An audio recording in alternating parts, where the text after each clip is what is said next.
Hello, family. This is your friend, Dr. Kenesha, and welcome to another episode of TNT Thursday. Boom! This is an opportunity where we lean in on how can we transform the world as we transform ourselves. So let's go back. We're celebrating an entire year of these episodes. Let's go back and review this year. Hello, family. Welcome back to Transformation Thursday. This is your friend Kenesha, and we are in our week of review. We have been talking on Thursdays about how we can have an influence on our families, our neighborhoods, our community, this world. And so we want to go back and see what have we learned about for the last 3 months. Enjoy. So today I want us to think about what we talked about on this past Tuesday, which was integrity is an inside job.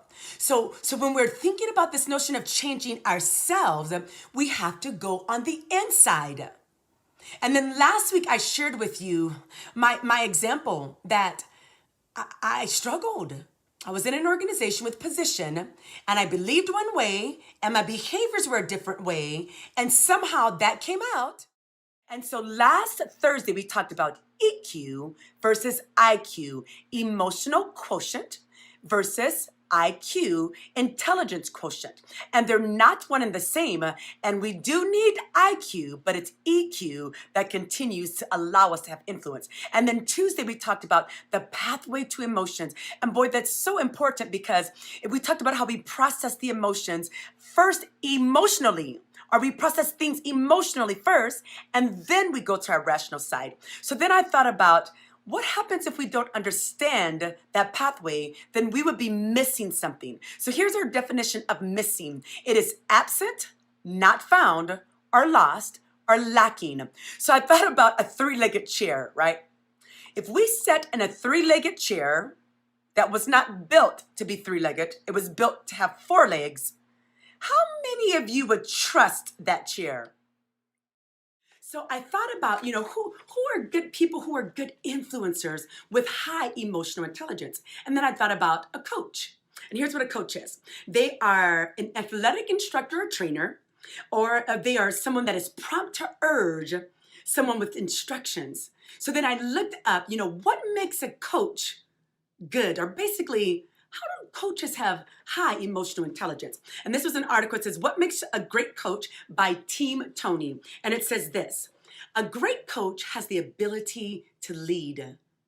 They have the ability to inspire the team. It says that they help individuals come to a new level of understanding of what is possible. They do all of that in the middle of controlling emotions. It says a great coach, they have a skill and a talent to influence people and to guide other people to make real breakthroughs. No matter how the coach is feeling, no matter how the other person is feeling, a good coach can go past emotion and get to the person's heart. And then he embraced this notion that complacency was the enemy of success. And Jordan won championship after championship after championship because he was disciplined.